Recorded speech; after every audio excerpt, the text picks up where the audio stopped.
CLP కార్యాలయంలో కాంగ్రెస్ నేతలు మాట్లాడుతున్నారు. ప్రత్యక్ష ప్రసారం ద్వారా చూద్దాం. చరిత్రలో మేము రాజకీయాల్లో ఉన్నాం. అనేక సంవత్సరాలు ఈ రాష్ట్రంలో 50 సంవత్సరాలు కాంగ్రెస్ పార్టీ అధికారంలో ఉన్నా ఏనాడు కూడా ఇటువంటి భూదందాలపైన గాని ఇటువంటి దుర్మార్గమైన ఆలోచనలు కాంగ్రెస్ పార్టీ ప్రభుత్వం హయాంలో ఎప్పుడు చేయలే. కానీ కేసీఆర్ ముఖ్యమంత్రి అయిన తర్వాత కేటీఆర్ నుంచి మొదలు పెట్టుకుంటే వారి శాసనసభ్యులు వారు అందరు కలిసి మరి భూదందాలకు ఏర్పాటు చేసి హైదరాబాద్ లో, రంగారెడ్డిలో, వివిధ నియోజకవర్గాల్లో వాళ్ళ ఎమ్మెల్యేలు ఎక్కడ లావణ్య పట్టాలున్నా, ఎక్కడ పేదల చేతిలో భూములున్నా దాన్ని లాక్కుని దుర్మార్గంగా వాళ్ళ భూములు లాక్కుంది టీఆర్ఎస్ పార్టీ నాయకులు కాదా అని చెప్పి ఈ సందర్భంగా మనం చేస్తున్నాం. ఇవాళ అనేక సంవత్సరాలు ఆనాడు శ్రీమతి ఇందిరాగాంధీ గారు హరిజనులకు, గిరిజనులకు, దళితులకు లావణ్య పట్టాలు ఇచ్చిన భూముల్ని దుర్మార్గంగా లాక్కొని ఇవాళ వాళ్ళు చేసుకున్నటువంటి దుర్మార్గం ఇవాళ ప్రభుత్వం లాక్కుంది ఆనాడు అని చెప్పి ఈ సందర్భంగా మనం చేస్తున్నాం. అటువంటి కేటీఆర్ ఇవాళ కాంగ్రెస్ పార్టీ ప్రభుత్వాన్ని ఇవాళ గిరిజనుల పట్ల మాట్లాడేటువంటి నైతికమైన హక్కు లేదు. తెలంగాణ ప్రజలు మీరు చేసినటువంటి పాపాలకు మీ యొక్క కేటీఆర్ చర్మం వలిచి చెప్పులు కొట్టించుకుంటారు తెలంగాణ ప్రజలు ఇవ్వాలని చెప్పి కూడా ఈ సందర్భంగా మనం చెప్తున్నాం.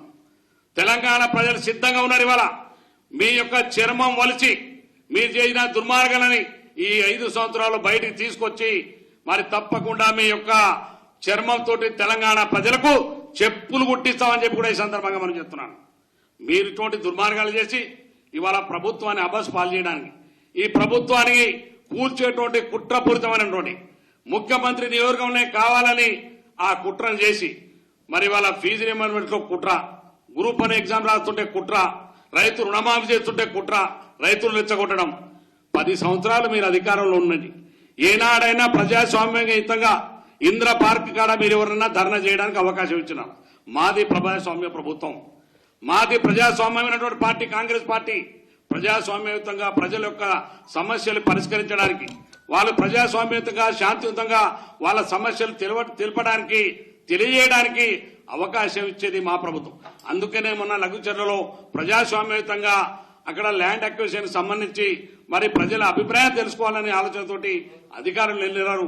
కానీ మీరు కుట్ర చేసి ఇవాళ ప్రభుత్వాన్ని అబాసు పాలు చేయాలని, ఏదైతే ముఖ్యమంత్రి గారిని బదనాం చేయాలన్నటువంటి మీ కుట్ర ఇవాళ బయటపడ్డది. మేము ప్రభుత్వానికి ఒకటే డిమాండ్ చేస్తున్నాం. ఇవాళ తెలంగాణ ప్రజలందరూ గమనిస్తా ఉన్నారు. తెలంగాణ ప్రజలు అమాయకులు గారు. 10 సంవత్సరాలు మీ మాట నమ్మినారు, మీ మోసపరిచిన మాట నమ్మి మోసపోయినారు. అందుకే మొన్న జరిగినటువంటి ఎన్నికల్లో మీకు తగినటువంటి బుద్ధి చెప్పినారు. ఇక ఈ రాష్ట్రంలో తిరిగి మిమ్మల్ని ఎన్ని కుట్రలు చేసినా మీరు అధికారం రావడం అనేది కళ. అది కుట్రలన్నీ తెలంగాణ ప్రజలు గమనిస్తారు.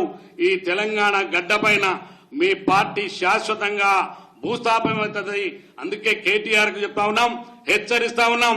నువ్వు రెచ్చగొట్టడం అంటూ మొదలు పెడితే మాది ప్రజాస్వామ్య పార్టీ, ప్రజాస్వామ్యయుతంగా ఉండేటువంటి పార్టీ మాది.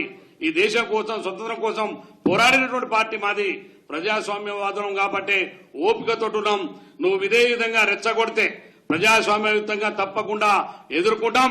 మేము ప్రభుత్వాన్ని కూడా డిమాండ్ చేస్తున్నాం.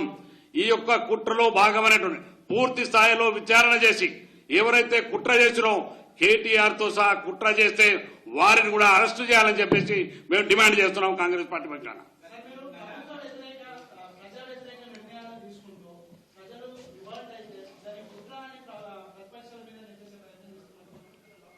ప్రభుత్వం ఇండస్ట్రీస్, ప్రాజెక్టులు ఇవన్నీ కూడా ప్రజాస్వామ్యంలో రాష్ట్రానికి అభివృద్ధి చెందవలసినటువంటి అవసరం ఉంటుంది.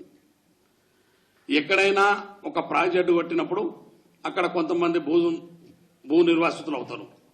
వారికి ప్రభుత్వం అన్ని రకాలైనటువంటి సౌకర్యాలు కల్పించాల్సిన బాధ్యత ప్రభుత్వాల పైన ఉండదు. అందుకనే అక్కడ ఉన్నటువంటి భూములు కోల్పోయేటటువంటి రైతులు ఎవరైతే ఉన్నారో వారి యొక్క సమస్యను తెలుసుకొని వారి యొక్క సమస్యలు పరిష్కరించడానికే ఆ రోజు ఆ యొక్క ల్యాండ్ అక్విజిషన్ మీటింగ్ పెట్టడం జరిగింది. కానీ ప్రభుత్వం ఎక్కడ కూడా ప్రభుత్వాలు ఎక్కడైతే భూములు కోల్పోతున్న వాళ్ళకి అన్యాయం చేసే ఆలోచన లేదు. కానీ టీఆర్ఎస్ పార్టీ అన్యాయం చేసిందో అందులో కూడా చెప్తాను. 2013 భూసేకరణ చట్టం ఆనాడు యూపీఏ ప్రభుత్వం శ్రీమతి సోనియా గాంధీ గారు, మన్మోహన్ సింగ్ గారి నాయకత్వంలో భూసేకరణ చట్టం తీసుకుని వచ్చినాం.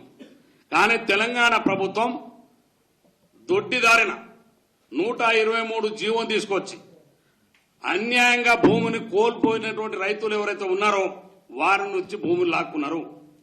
అదే భూసేకరణ చట్టంలో అయితే చాలా లాభాలు జరుగుతాయి రైతులకు 13 చట్టం. కానీ వీళ్ళు 123 జీవోం తీసుకొచ్చి ఆనాడు ప్రభుత్వమే కొనుగోలు చేస్తున్నట్టు దొద్దుదారిగా ఆ రోజు రైతులను అన్యాయం చేసింది ఆనాడు కేసీఆర్ ప్రభుత్వం. ఇవాళ కూడా మా ప్రభుత్వం ప్రజాస్వామ్యయుతంగా అక్కడ ఫార్మాసిటీ, ఇక్కడ లంబాడి భూములలో ఫార్మాసిటీలు పెట్టలేదు, మీరు షాదనగర్ దగ్గర పెట్టలేదా, మన దగ్గర ఇక్కడ ఔటర్ రింగ్ రోడ్ అవతల ఫార్మాసిటీ దగ్గర తీసుకోలేదా మీరు భూములు? ప్రాజెక్టులలో భూములు కోల్పోయిన రైతులకు మీరు అన్యాయం చేసినారు. ఇంకా ఇవాళ ప్రజాస్వామ్యయుతంగా ప్రభుత్వం తప్పకుండా రైతులకు న్యాయం చేయాలనే ఆలోచనతోటి అధికారులను అక్కడ తీసుకెళ్లడం జరిగింది.